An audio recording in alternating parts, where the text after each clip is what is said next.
los que nos sintonizan por Radio Estéreo Universidad 107.7 y a nuestros seguidores en redes sociales, un cordial saludo por parte de la Defensoría de los Universitarios.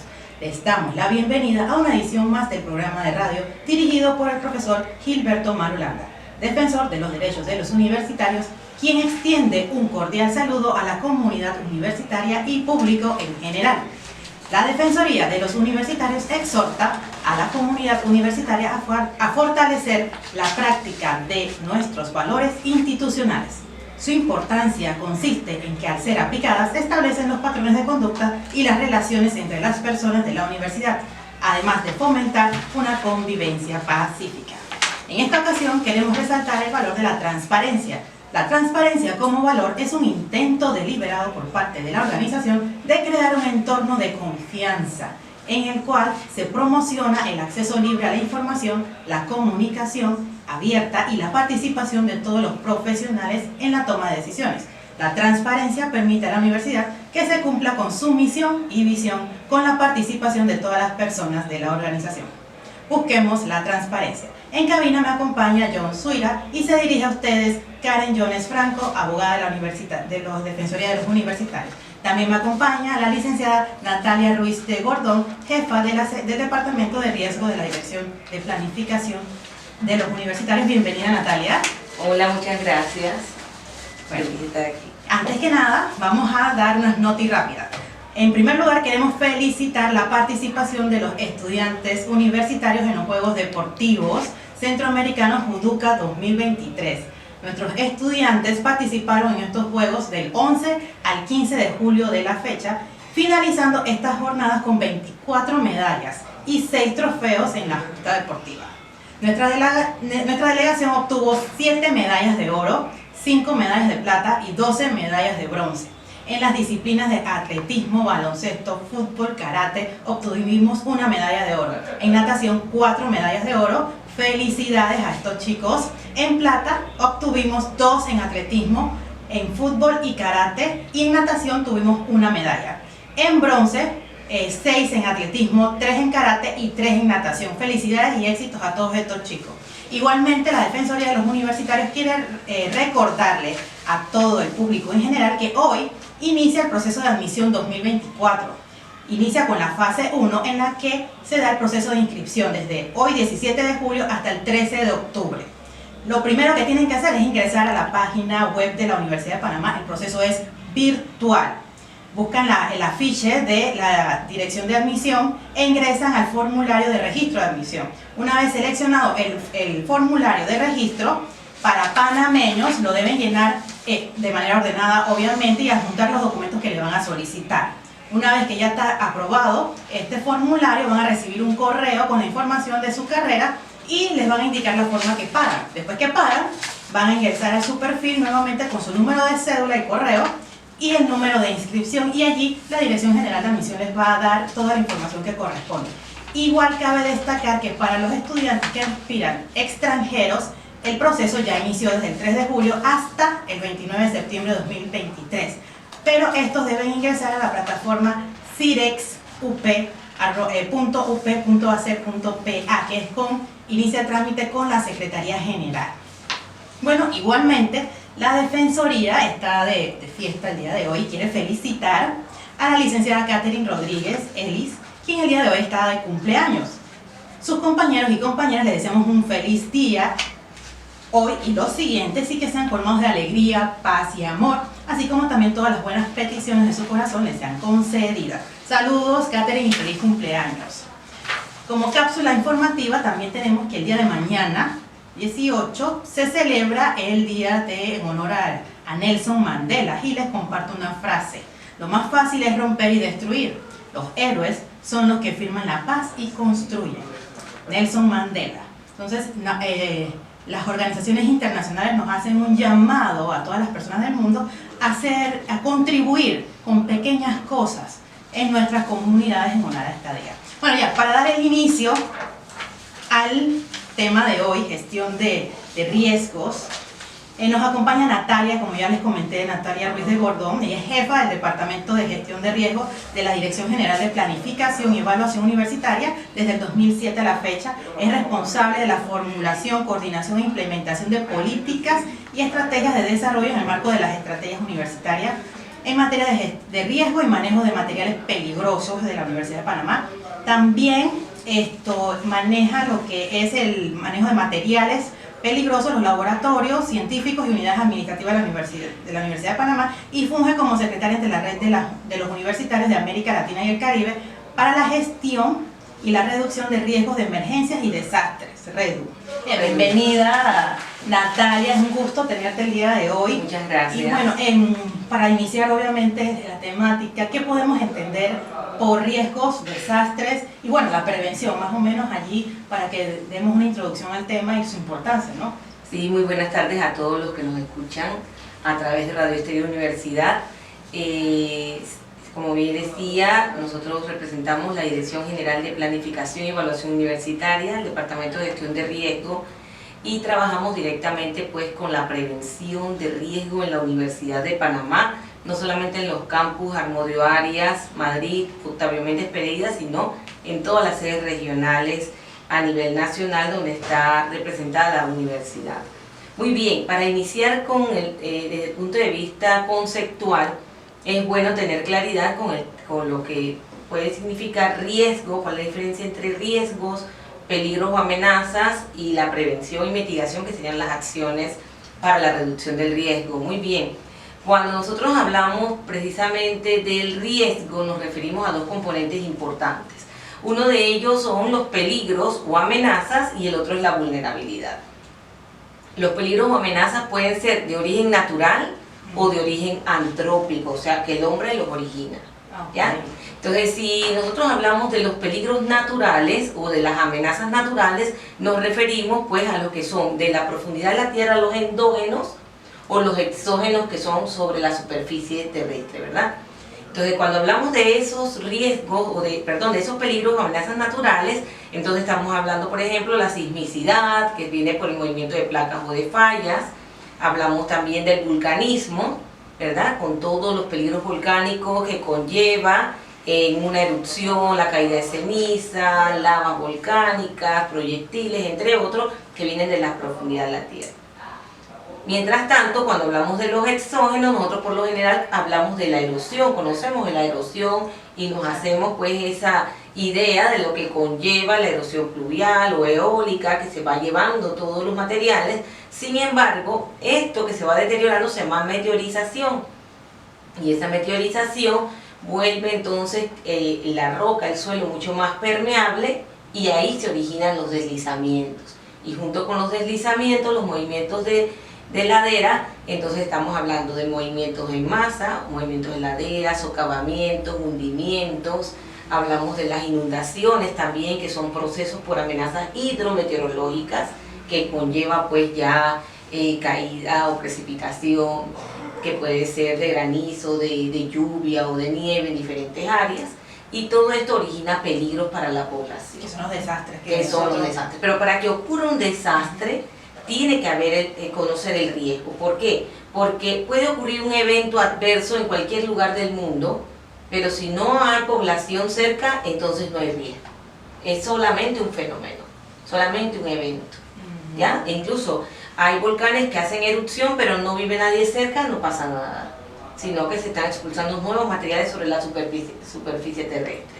Pero si ya cerca de estos volcanes activos, de estas zonas de falla, del movimiento de placas o de la inestabilidad de laderas porque hay deforestación o porque el suelo puede tener algún movimiento o tiene una pendiente muy fuerte, si está cerca la población, entonces sí hay riesgo. Porque el riesgo lo conocemos como aquella ecuación que dice que riesgo es igual a amenaza por vulnerabilidad, ¿ya? Entonces, ¿qué es la vulnerabilidad? Pues la vulnerabilidad es esa condición que tenemos nosotros seres humanos de ser afectados por una amenaza. Exactamente. ¿Sí?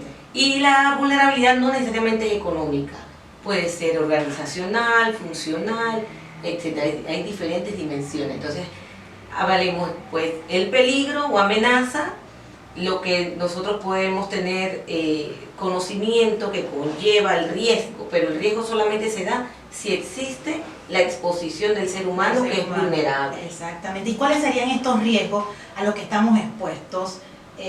Bueno, ya vemos aquí en la Universidad de Panamá, estamos expuestos a riesgos. ¿Cuáles son estos riesgos? Bien, en la Universidad de Panamá nosotros hemos hecho diagnósticos en diferentes áreas y hemos encontrado que los principales peligros son el manejo de materiales peligrosos, ¿ya? El manejo de los productos químicos. El mayor riesgo ahorita mismo es el manejo de... ¿Por qué? Porque son peligrosos en sí estos productos, porque muchos son teratógenos, mutagénicos, cancerígenos, entre otros, afectan la salud de los trabajadores, afectan la salud de los estudiantes y de todos los que estemos cerca de ellos, porque el ser humano es vulnerable ante esto. Entonces, ¿por qué el mayor riesgo? Porque hay un manejo inadecuado, por ejemplo, porque no tenemos probablemente el área o los lugares que cumplan con una serie de parámetros para reducir ese riesgo. Y que ayudaría también al tema de prevención la prevención. No es desastre, de prevención de... La prevención del riesgo. Muy bien, hay dos acciones importantes para la reducción del riesgo. Una son la prevención, que va enfocada a las personas, y la otra la mitigación, que va muy enfocada a las obras civiles o las acciones de infraestructura, ¿verdad? La mitigación, o sea, el mantenimiento, el mejoramiento de las instalaciones, mejorar también todo lo que es el equipamiento. Estas acciones de mitigación van a ir a reducir el riesgo bueno, que estamos siendo expuestos la comunidad universitaria aquí. Así es, esto porque cuando hablamos también del riesgo laboral, ahí cambia la ecuación, probabilidad por consecuencia. ¿Qué probabilidad hay que ocurra? Si es alta o baja, eso va a depender de las acciones que vamos a hacer, ¿verdad? Y qué consecuencias tenemos si se da ese proceso.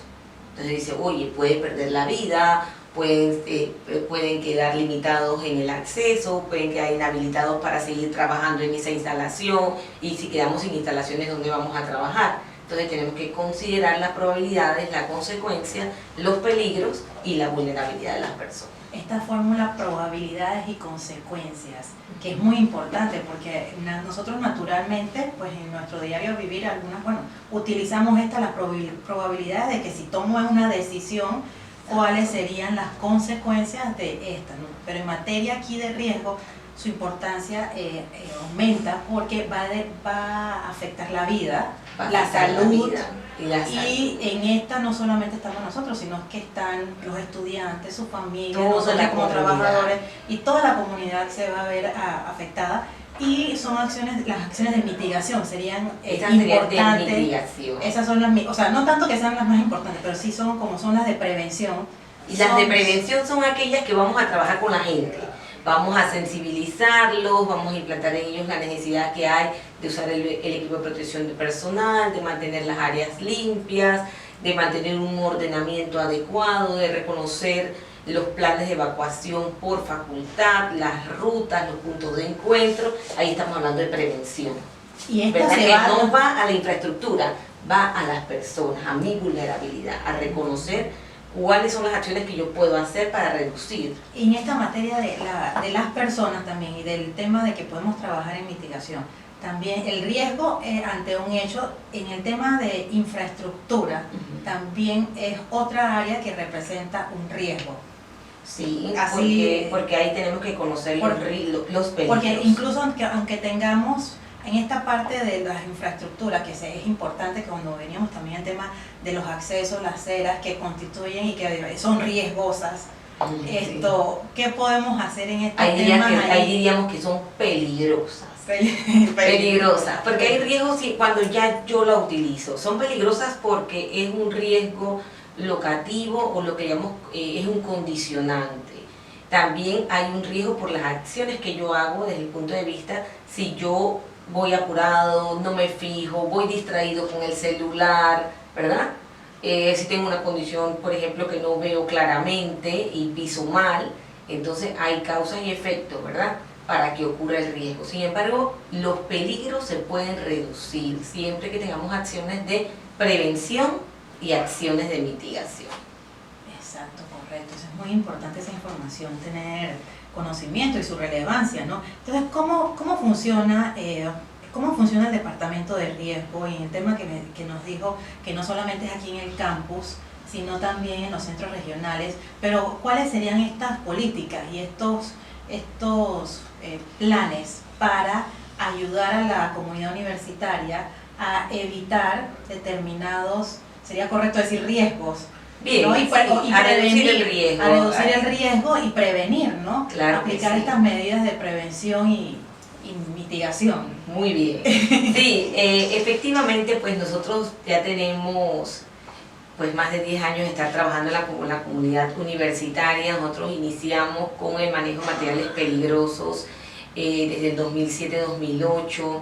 Logramos en el 2011 un traslado importante de productos químicos del almacén de reactivos de la Facultad de Ciencias Naturales, Exactas y Tecnología, donde se hizo un inventario, ¿verdad?, segregación y clasificación, y se hizo el convenio con el Ministerio de Seguridad para trasladar todos esos reactivos que estaban aquí, muy cerca de la transísmica, donde ocurre todo los enfrentamientos de los estudiantes, que nos lanzan bombas lacrimógenas, y teníamos pueden afectar, ¿verdad? Claro, pueden afectar, que sí. Y a causar un daño. Un daño o un desastre ya claro, concatenado. ¿Por qué? Porque dentro de esas instalaciones teníamos, por ejemplo, productos inflamables, explosivos, comburentes, entre otros, y eso se logró entonces trasladar. Se trasladaron más de 11.510 envases de productos químicos, que eran más de 3.600 productos o reactivos diferentes, y todo eso se hizo el embalaje y el traslado. De ahí nosotros hemos venido trabajando con las diferentes sedes universitarias en Coclé, Los Santos, en Herrera, en Chiriquí, en la sede que tenemos de Ciencias Agropecuarias, con diagnósticos de riesgo, y mucho más allá, pues en Coclé, pues en el Centro Regional Universitario de Coclé, que se hizo entonces segregación, clasificación, inventario de productos químicos. Todas estas acciones con miras a reducir los peligros. Exacto. A reducir los peligros, porque el riesgo es inherente. O sea, si nosotros tenemos productos químicos, no tenemos una buena ventilación, no tenemos cámaras de extracción de gases, pero tenemos una gran cantidad, entonces el ambiente se contamina, donde están los trabajadores, donde están nuestros estudiantes, los profesores, se ven entonces afectados. Muchas veces pensamos, cuando hablamos del riesgo por materiales peligrosos, de la seguridad. Pensamos en una explosión, pensamos en un incendio, pero no le dedicamos mucho tiempo a hablar de la salud. Entonces, el tiempo de exposición, que es la cantidad de horas y la frecuencia con la que trabajamos con esos productos sin cumplir con algunas medidas o normas de seguridad, hacen que la salud se vaya deteriorando. Y eso no ocurre inmediatamente como ocurriera un imprevisto de un incendio o una explosión, pero sí se va deteriorando la salud, y eso es paulatino. Y entonces, claro, para reducir estos peligros, pues se ha hecho segregación de inventario. ¿Cómo hacerlo? Se envía una nota a la Dirección General de Planificación y Evaluación Universitaria solicitando que el Departamento de Gestión de Riesgos pueda hacer el diagnóstico y que pueda entonces establecer las recomendaciones y acciones que se pueden tomar en cuenta para reducir estos peligros. Interesante, licenciada. Pero, y en el tema esto de los diagnósticos, ya hablando de los temas de materiales, productos químicos, laboratorios y demás, pero también hacemos diagnósticos en temas de riesgo, por lo menos cuando dan desastres como incendios, inundaciones, terremotos, sistemas en este tipo. ¿Cuáles serían los diagnósticos que se hacen en oficinas, en salones, como se dio hace un tiempo el tema del simulacro 2023? ¿Qué diagnósticos ocurren ahí? Porque vemos que nuestras instalaciones a veces no son muy amigables. Y imagínense, no nos ha pasado, gracias a Dios, un terremoto o una explosión y nuestros salones llenos. ¿Qué hacemos? ¿Qué hacen los chicos, los profesores? ¿Cómo se actúan? Las facultades ya tienen sus diagnósticos. O sea, claro que se va trabajando, pero siempre es importante sensibilizar y educar al respecto, ¿no? Muy bien. ¿Qué hacemos? El tercer simulacro de asistencia humanitaria que se dio ahorita en el mes de junio en la ciudad de Panamá, y que tuvimos la presencia de diferentes países de Centroamérica, el Caribe, de Norteamérica, Europa, incluso que estuvieron, incluso Japón, del área de Asia, se presentaron aquí en Panamá para promover las acciones para la reducción del riesgo de desastres. Se llama gestión integral de riesgo. Y cuando hablamos de la gestión integral de riesgo, nos referimos precisamente a las amenazas naturales, a las de origen natural, que pueden ser, como les decía, sismos, erupciones volcánicas, amenazas hidrometeorológicas que tienen que ver con las inundaciones, luego deslizamientos, movimientos en masa, entre otros.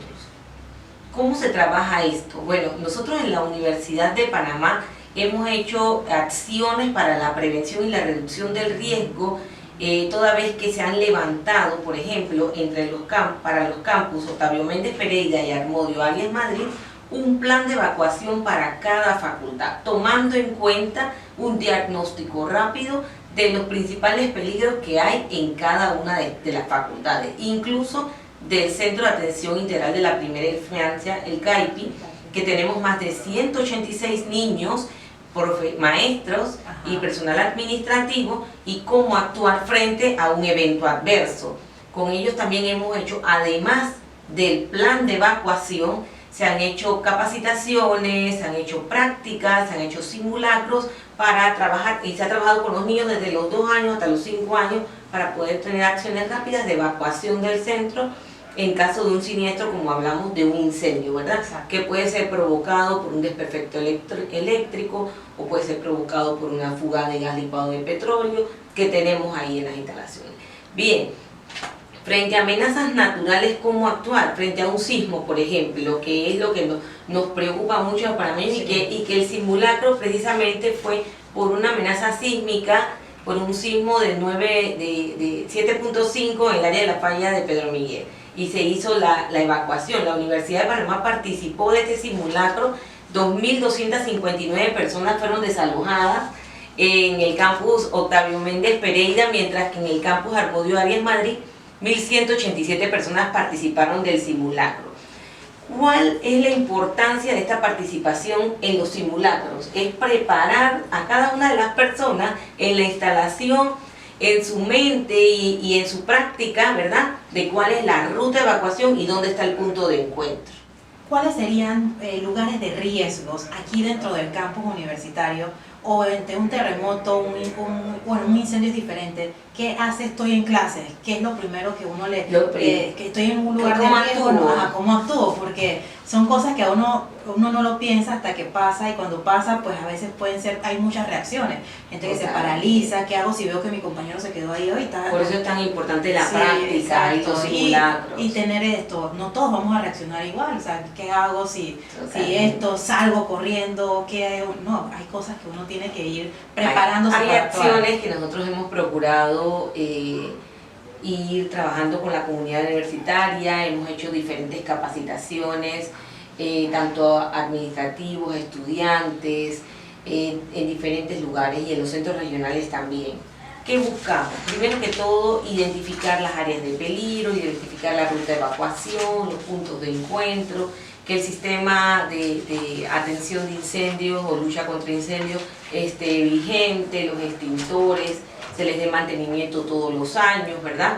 Que tengamos las señalizaciones. Hay muchos lugares que no cuentan. No las tenemos, sí, hay lugares, exacto, hay lugares que no cuentan. Pero imagínense, estoy en un salón o no cuento con señales. ¿Cuál sería la recomendación que nos podríamos dar? Bien, primero que todo es importante que nosotros podamos identificar pues la ruta, por donde yo llego y por donde salgo cada día cuando voy a un edificio. Exacto. Independientemente de donde estemos, puede ser cuando vamos al cine, puede ser cuando vamos al mall. Es importante que seamos observadores. Se ha perdido mucho de eso. La observación. Hoy en día las personas están hipnotizadas con el celular, no se fijan por dónde caminan, hasta que se tropiezan, caen, y esto es un peligro adicional a lo que ya tenemos, ¿verdad? De la falta de andenes, de aceras, de pasamanos, qué sé yo, de pasos que tengan nivel adecuado para personas con discapacidad, entre otros. Entonces, primero que todo, estar atentos, ver las salidas, identificar hacia dónde abren las puertas, porque en un momento de desespero lo que podemos hacer es quedar todos en un espacio confinado. Entonces un aula se puede convertir en un espacio confinado si la primera persona o los primeros que tratan de salir lo que hacen es que trancan la puerta, ¿verdad? Entonces es bueno prever estas acciones, hacia dónde abren las puertas, de preferencia debieran abrir hacia afuera. Exactamente. ¿Verdad? Y tener los pasillos despejados, muchas veces tenemos cantidad de sillas, todo con en el pasillo, no lo quiero aquí, exacto. Y eso lo que hace es que obstruye y exacerba los peligros. Entonces, eso es bueno que lo tengamos en cuenta y verificar dónde están los puntos de encuentro, que es el lugar donde vamos a atender a las personas heridas o las personas que estén asustadas o identificamos quién hace falta. Exactamente, observación, atención y mantener los lugares despejados. Gracias, Natalia, por toda la información que nos has aportado al programa de hoy. Ha sido un placer tenerte y bueno, te damos nuestro profundo agradecimiento. Bueno, nos quedan muchos temas pendientes para hablarles del sistema de emergencia universitaria y otras acciones que llevamos a cabo en el departamento. Ok, muchas gracias.